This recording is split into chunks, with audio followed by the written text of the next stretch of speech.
When we look at plants, it's easy to view them as simple, static objects fading into the background, missing their vitality.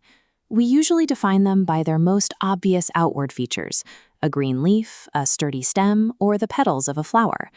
Within the flowering plant kingdom, these outward differences broadly divide them into two great factions: the dicots, which include sprawling oak trees and sunflowers, and the monocots, like the grasses on your lawn or rows of corn.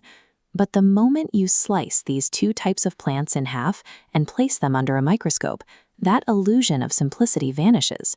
To understand how these organisms actually survive their environments, we have to look past the surface. We need to take a journey from the dirt up to the canopy, decoding the internal cross-sections of their roots, stems, and leaves. Underneath their outer skin, both dicots and monocots run highly coordinated, invisible networks of microscopic tissues engineered to keep the organism alive. We start underground. Whether it's a dicot or a monocot, the root relies on a shared set of outer defenses: an epidermis that pushes out tiny single-celled root hairs to absorb water, and a massive fleshy layer of ground tissue called the cortex. In this cross-section of a dicot root, we find a central stele. Notice the cross-shaped patch of water-conducting xylem tissue. Right between that xylem and the phloem sits the cambium. This cellular layer allows the dicot root to grow continuously thicker. This diagram of a monocot root shows a completely different layout. It uses a polyarch system, featuring many more xylem vessels encircling a large, well-developed central area of spongy tissue known as the pith. Right from the very bottom of the organism, dicots and monocots utilize distinct structural blueprints that dictate their future growth potential. Moving vertically out of the dirt, we enter the stem.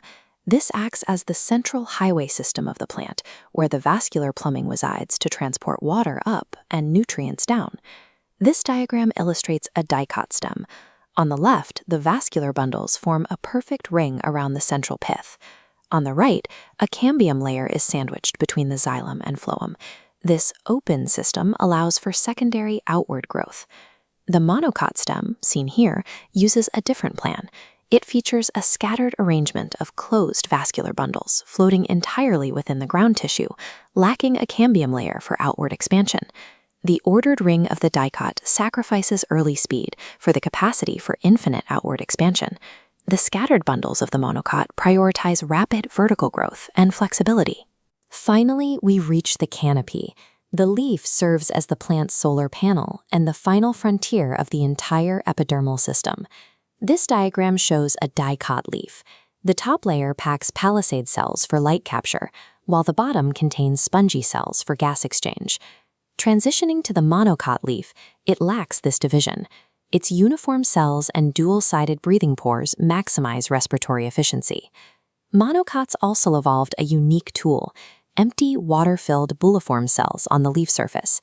These act essentially like tiny hydraulic pumps to control the shape of the leaf. When water is scarce, these bulliform cells deflate. This loss of pressure causes the leaf to physically curl inward, shielding itself to minimize water loss. Pulling back from the microscope, we can see that every organ of a plant is a precise, deliberate combination of epidermal, ground, and vascular tissue systems. The dicot's internal ring and its cambium dictate its destiny, allowing it to build dense, massive structures over centuries by continuously expanding outward. The monocot's scattered bundles and uniform leaves follow a different path.